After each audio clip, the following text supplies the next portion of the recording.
She wasn't punched, she wasn't yelled at, but she cried herself to sleep every night. So, what just really happened? The bullying you don't see is by far the most dangerous. In this video, I'm breaking down why female bullying is so hard to spot and why so many girls suffer in silence. Whether you are a girl, guy, or a teacher, this video is for you. When someone says something and does unintentionally is hurtful and they do it once, that's rude. When someone says and does something intentionally hurtful and they do it once, that's mean. When someone says and does something hurtful intentionally and they keep on doing it, even when you tell them or we tell them to stop or show them that you're upset, then that's called as bullying. When people hear bullying, they imagine pushing, someone insulting someone, but there's a bigger picture to that. Now, what does female bullying look like? Getting left out of group chats, suddenly not invited to reunions, everyone suddenly ignoring you out of blue, a false friend sharing your secret just so that the other people have a good laugh, whispering, laughing. This is called relational aggression, and this is very brutal. Now, female bullying, why is it so hard to recognize? The patterns, they are right in front of you, but they could be hidden. They could be hidden behind a fake smile. Like physical bullying, female bullying often hides under a fake smile. It's indirect, it's psychological. Even victims cannot explain it because there are no bruises. You don't see a pattern, you don't see physical wounds there. It's a long-term damage. Now, let me tell you something very personal. This all happened to me, and I'm also a victim of it. Yes, teachers might miss it, your parents might not see it, your colleagues might just ignore it sometimes because they are not doing the same thing to them. So they would be least bothered to turn and speak for you as they want to be friends with everybody. It's always has been like that, and that's how it grows and it hides. So how did all these things affect me? Trust me, this was entire my schooling and teenage, even in college, even in the university, I faced this kind of stuff. And today I can literally talk about it because I don't want anybody to go through it like I did, and how I endured it, how I'm still processing some traumas, but I don't wish this upon any girl. I don't want to, because the strength it takes, the childhood it spoils, it's a sort of pain I would not wish upon anybody. Let's talk about the long-term damages it does to you. It causes anxiety, it causes depression. Girls, including me, we lose faith over friendships, just fear friendships, fake female friendships. Even years later, even till date, I literally I fear making people or calling them my friends because I don't know what they will throw at me at times. It's just not drama, it's emotional trauma. It's really an emotional trauma. It stays for a very long time. Experts called it self-sabotage, and this is very true. You lose your confidence, you lose your mental sanity, you lose your precious teenage years fearing what you should not be even thinking of. You lose the happiness, the child within you dies because it's just so self-harming in ways you could just not imagine to a child. So what happened with me? It all started during my school days. A girl camouflaged as a friend, collected in a group of other haters or bullies who just felt a sense of power in doing that to me, and she just ended up collecting such number of people even till 10th grade. And after that, when we went to 11th and 12th, she did the same with the people, the outsiders the people who belong to other schools that we got collective together to some classes in the town. Same pattern, same things, same trauma. So these people, they grouped to bully me, and this continued till 12th grade. The goal earlier, of that one particular girl who led the entire bullies towards me was to lower my grades, to pull me down, to get the attention of every single teacher or students or friends. And she wanted to be the main person that is the leader of everything. The earlier the goal was much simpler. I swear I remember since my second grade, it was all about this. Imagine not being even able to define or understand what this was, not being even able to label it. And she couldn't take it that I was always ahead of her in terms of sports or grades or a person that was liked by everyone. A little entertainment of her bullying turned into bullying for years. Little Mahima was devastated. She couldn't process her feelings. She couldn't process what was happening to her. I couldn't tell my parents till days what was literally bothering me. It was just some events that I used to come home and describe it to my mom and at some level to my dad, but my dad was really busy in his work and he thought it might be a very small issue because he thought I would be the one who is responsible for everything, as being the second child in the family that does all the masti and fun and everything. But somewhere when it affected me mentally and the cycle kept on repeating, my mom reached out to them personally in the school. Now the catch here is I used to feel so embarrassed. I mean, alag lagta tha. I couldn't gather the courage to, that my mom would come into the school in the class and then talk to them. I felt like what would the people would say. Like I was so overthinking. I was so concerned about everything that was happening. I didn't have guts enough to understand anything. I was a chaotic child. My brains were chaotic, my mind was chaotic. And even when my mom addressed this issue to them, they would just laugh. I mean, they would just pass it off, and the next day same bullying was continued. This happened for so many years.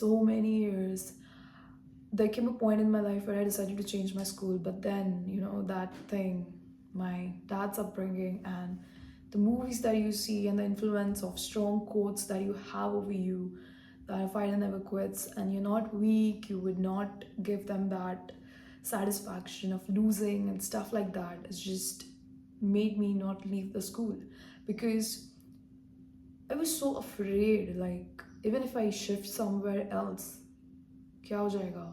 Like, how will I make new friends now? What would these people say that I lost and stuff like that? It was always in my mind, at the back of my mind, and I couldn't gather the courage to leave the school. I never felt like waking up the other day and go to the school. Like, my school se aadi thi, and I used to sit wondering what will happen, what they talked, and why were they laughing, and what could they be planning. When I used to come back home, I used to come and cry, is what I remember. Then after that, at the end of the day, again before going to bed, it was always like, what drama will they bring or pull up tomorrow? Will it be the same day? Why can't they just be good to me? And also the fact that they were always leaving me, putting me down, and I was left out to eat alone. Even if when we used to sit in groups of, like, we were like 13, 14 girls, I remember in 10th grade, even if you used to sit in a circle, this typical 3, 4 girls used to sit right in front of me. Like, my face used to face the back and they used to eat lunch. Couple of times I just sat in my class on my desk and ate lunches alone. Nobody bothered. I was like, okay, fine. And that one thing, that why should I leave the school? Why should I leave my friends just because of these people? Okay, now friends as in those, when I was just 2, I was in some wonderland, kindergarten type of thing, and I had some friends over there which were carried along to the school. And the worst part is, even they were turned against me at the end of 10th grade because they were told some things that the typical one girl who led these bullies, she told them and their parents that I talk shit about them, and I was the one who was literally talking and making things about them when she was the one, she used to speak that to me. But I never told or bothered to tell it to anyone, and then she would take the same things and tell them that I did. And I was such a person that when they were like taunts and the eyes that they used to give me and girl sense vibes, so when that used to happen, I was literally of that mindset that I didn't do anything wrong, and if they would care and bother, they would come and cross check or at least ask me what happened, and I would tell them the truth. So, waiting this for like 2 years more till 12th grade, I lost everybody I had. Even their parents would ignore me. It some things still haunt me. I still get dreams of those people that did this to me. I miss few people because I was made the bad person for no good reason. Now imagine waking up every day, going to bed every single day crying, where people my age were happily enjoying their years playing and having some good memories, and their world was so different from mine, whereas I suffered for someone else's idea of entertainment and power that they used to feel over me. Every day I had this thought before going to bed: what tomorrow?